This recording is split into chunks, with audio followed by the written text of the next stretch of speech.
Sense पर जज की कैसे भरोसा करें। उस दिन हो सकता है कि जज का पेट खराब हो, उसकी सिक्स सेंस ठीक से काम ना कर रही हो सकता है वो अपनी पत्नी से लड़कर आए हो, उनकी सिक्स सेंस ठीक से काम ना कर रही हो सकता है किसी ने प्यार में धोखा खाया हो, उनकी सिक्स सेंस काम ना कर रही हो, या फिर किसी जज का किसी लड़की के साथ अफेयर हो और वो लड़की उनसे हिस्सा मांग रही हो, तो वो तो न्याय करने के लिए जब कोर्ट में पहुंचेंगे तो वहां पर जितनी भी लड़कियां वहां खड़ी होंगी अपने फैसले के लिए, वो उन सबको गलत ही साबित कर देंगे, चाहे वो बेचारी ना जाने कितने बड़े दर्द से गुजर कर आई हो। दोस्तों नमस्कार, मैं हूं आपके साथ विनीता यादव। आपको याद तो होगा ही कि किस तरह से हमारे देश के पूर्व सीजीआई, पूर्व न्यायाधीश, मुख्य न्यायाधीश चंद्रचूड़ जी ने यह कहा था कि अयोध्या वाले मामले पर उन्होंने फैसला राम पर छोड़ दिया था।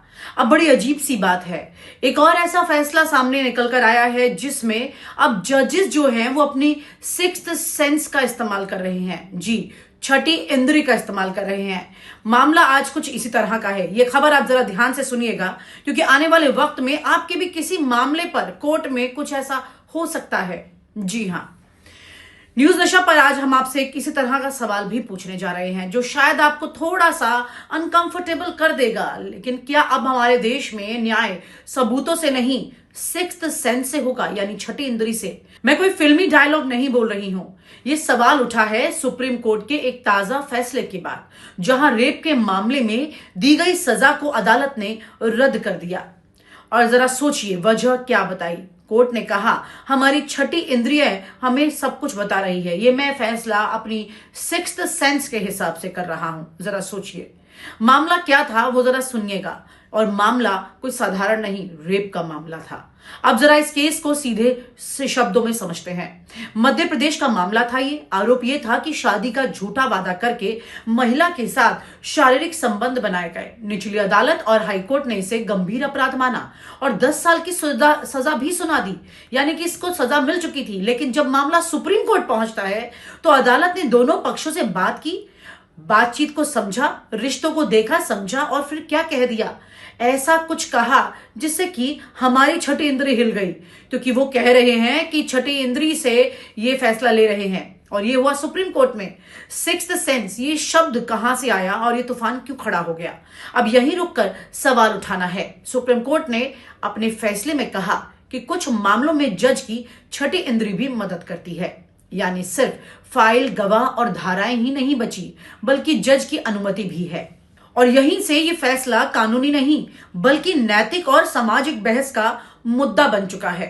जरा इस बात को आप ध्यान से समझिए कि आखिरकार देश के सुप्रीम कोर्ट में छठी इंद्री से काम होगा। क्या भारत में पहले ऐसा कभी हुआ है? भारत की न्यायपालिका आमतौर पर सबूतों और कानूनों की भाषा में बोलती है। हाँ, सुप्रीम कोर्ट के पास आर्टिकल 142 जैसी असाधारण शक्ति जरूर है ताकि पूर्ण न्याय किया जा सके। ऐसा उदाहरण बहुत कम है, इसलिए ये फैसला आज चर्चा के केंद्र में आ चुका है कि सुप्रीम कोर्ट क्या कल को छठी इंद्री के आधार पर ही फैसला देने लगा तो फिर सबूत क्या करेंगे, गवाह क्या करेंगे, धाराएं क्या करेंगी? क्या दुनिया में कहीं और ऐसा होता है? अब सवाल ये है, क्या भारत अकेला देश है जहां जज गट फीलिंग पर फैसला देते हैं? जवाब है नहीं, लेकिन यह बेहद दुर्लभ है। यूरोप और अमेरिका में ज्यादातर मामलों में अदालतें उल्टा कहती हैं कि इंट्यूशन से शक पैदा हो सकता है, न्याय नहीं। वेस्टर्न कंट्रीज में यानी पश्चिम अदालतें क्या मानती हैं? पश्चिम न्याय व्यवस्था में साफ कहा जाता है जज एक इंसान है, लेकिन फैसला तर्क संगत होना चाहिए, जांच योग्य और मिसालों के आधार पर होना चाहिए, यानी कि उसकी एविडेंस होनी चाहिए। इंट्यूशन सिर्फ ये तय कर सकता है कि सवाल कहां उठाना है, लेकिन ये फैसला आखिरकार एविडेंस पर ही टिका होना चाहिए। बहुत क्लियर बात है यहां पर। जांच जो है वो आधार होना चाहिए, उसका सिक्स्थ सेंस आधार कैसे हो सकता है? इस फैसले के समर्थन में क्या तर्क सामने निकल कर आते हैं? अब मैं भी यही कहूंगी कि फैसले के समर्थन में भी दलीलें हैं।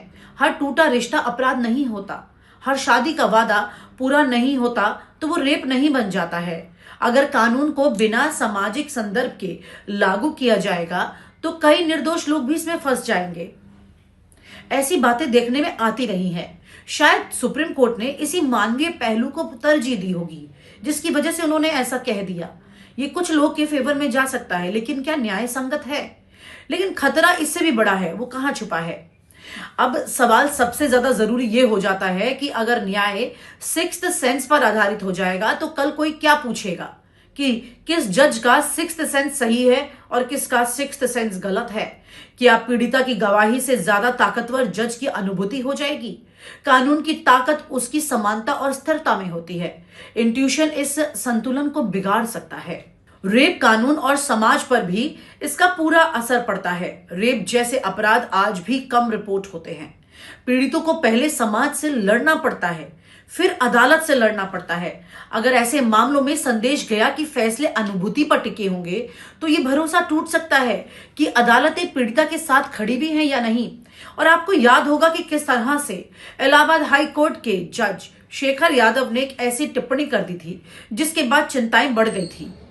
इसी तरह से एक और जज है, उन्होंने तो ऐसी टिप्पणी की थी जिसमें कहा गया था कि सलवार का नाड़ा खोलना भी रेप में नहीं आता है। ये शर्मनाक टिप्पणियां जो है, इस तरह की परिस्थितियां जो हैं, छूना, गलत तरीके से छूना, ये रेप नहीं हो सकता है। ऐसी बातें हमारे जजेस कर रहे हैं। अगर उनकी सोच के आधार पर हम जाएंगे तो कल अगर वो भी अपनी सिक्स्थ सेंस से कोई फैसला अगर सुनाते हैं तो सोचिए जरा, उनकी सिक्स्थ सेंस तो पूरी तरह से रेपिस्ट को बरी कर देगी। ये परिस्थितियां आज की हमारी अदालतों की हो चुकी है। न्याय सिर्फ होना नहीं चाहिए, न्याय दिखना भी चाहिए, और यही सबसे बड़ी चिंता का विषय है। ये जजेस आखिरकार किस आधार पर काम करने लगे हैं? जिन्हें सबूतों पर काम करना चाहिए, एविडेंस पर काम करना चाहिए, वो उसे छोड़ करके कुछ और काम कर रहे हैं। वो अपनी सिक्स्थ सेंस का इस्तेमाल कर रहे हैं। बड़ा सवाल यहां पर यह है कि अगर सिक्स्थ सेंस के द्वारा ही काम करना है तो कई ऐसे जानवर हैं जिनकी सिक्स्थ सेंस बहुत तेज होती है, तो फिर उन्हें भी कल को क्या कोर्ट में लाया जाएगा और उनसे पूछा जाएगा कि तुम्हारी सिक्स्थ सेंस क्या कहती है, और वो जहां पर इशारा करेंगे उस पर अदालतें काम करने लगेंगी। बात यह नहीं है कि मैं जो कह रही हूं वो सही है। हो सकता है कि कुछ लोगों को यह बात समझ आए, कुछ को नहीं आए। और ये कोई फैसला हम नहीं सुना रहे हैं, हम सिर्फ सवाल खड़े कर रहे हैं। क्या न्याय में इंसानियत जरूरी नहीं है? बिल्कुल है जी। क्या सिक्स्थ सेंस कानून से बड़ा हो सकता है? नहीं हो सकता है जी। क्या यह फैसला अपवाद बनेगा या परंपरा बन जाएगा? आने वाले जजेस भी इसके आधार पर काम करने लगेंगे तो जरा सोचिए क्या हो जाएगा। ये सब कुछ कैसे होगा फिर आगे? महिलाओं के लिए वैसे ही बहुत मुश्किलें हैं, क्योंकि ये मामला सिर्फ अदालत का नहीं है, ये हम सबके भरोसे का है। अदालत पर भरोसा करती हैं औरतें और अपना रेप केस लेकर के वहां जाती हैं और न्याय मांगती हैं। न जाने कितनी औरत इस तरह के जजेस के सिक्स्थ सेंस को देखकर अदालत तक जाएगी ही नहीं, वो अपने फैसले पर न्याय मांगेगी ही नहीं। और अगर इस तरह से औरतें अपने घर में रेप होने के बाद दबकर रह जाएंगी तो जरा सोचिएगा कितने रेप रिपोर्ट नहीं होंगे, कितने वहशी दरिंदे हमारे आसपास घूम रहे होंगे और हमें पता नहीं चलेगा, और ये बीमारी एक वायरस की तरह हर जगह फैल जाएगी। इतनी बात तो हम कर पा रहे हैं, जरा सोचिए इन जजेस की बुद्धि को क्या हो गया है। हम इन पर सवाल ज्यादा खड़े नहीं कर सकते हैं क्योंकि हमारा संविधान, हमारे देश की न्यायिक प्रक्रिया ऐसी है कि हम इन पर सिर्फ एक बात कह सकते हैं, इनको बहुत ज्यादा शब्दों में नहीं बोल सकते हैं, लेकिन हाँ, हमारी बात में दम जरूर है। वो इसलिए है क्योंकि जज इस मामले पर किसी और आधार पर अगर अपना फैसला सुना रहे होते तो वो स्वीकार करने लायक होता, लेकिन सिक्स्थ सेंस पर जज की कैसे भरोसा करें?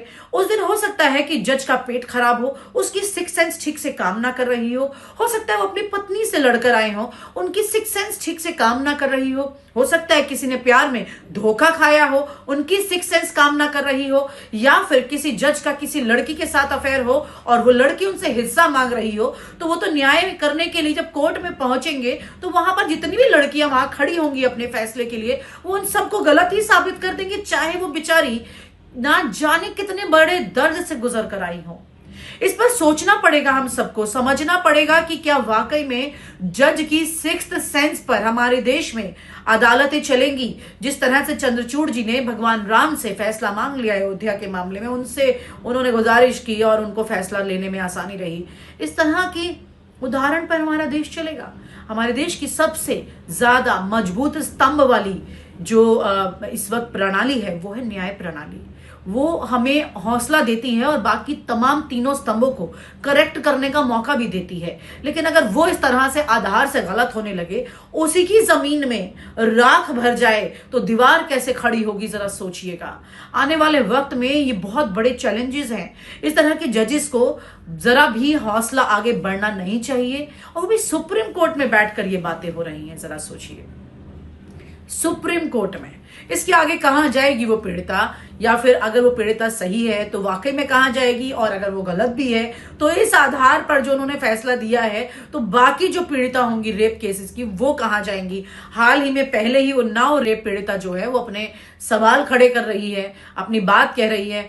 कोई भी तरफ एक वन साइडर रेप पीड़िता की तरफ भी पूरी तरह से झुकना बिना सबूतों को देखे, ये भी कई बार गलत साबित हो जाता है, वाकई में हो जाता है। इस पर सवाल नहीं हो सकते, क्योंकि अगर एविडेंस की जो है वो इस पूरी परिस्थिति को मुकम्मल करते हैं, पूरा बनाते हैं। अगर एविडेंस नहीं है तो फिर कई बार तो जेन्युइन रेप पीड़िता जो है उसके केसेस भी खराब हो जाते हैं कोर्ट में जाकर, इसीलिए एविडेंस को तरजीह दी गई है। लेकिन अगर यहाँ सिक्स सेंस पर काम चलेगा तो सिक्स सेंस में जजेस के अपने पर्सनल जो उनके अनुभव हैं वो फैसले देने लगेंगे, जो कि बहुत गलत साबित हो सकता है इस देश के लिए, इस देश की न्याय प्रणाली के लिए आने वाले वक्त में। और आप हमसे जुड़े रहने के लिए सब्सक्राइब करें YouTube पर, फॉलो करें Twitter पर और लाइक करें Facebook पर। और ज्यादा जानकारी के लिए आपको टाइप करना होगा सिर्फ न्यूज़ नशा।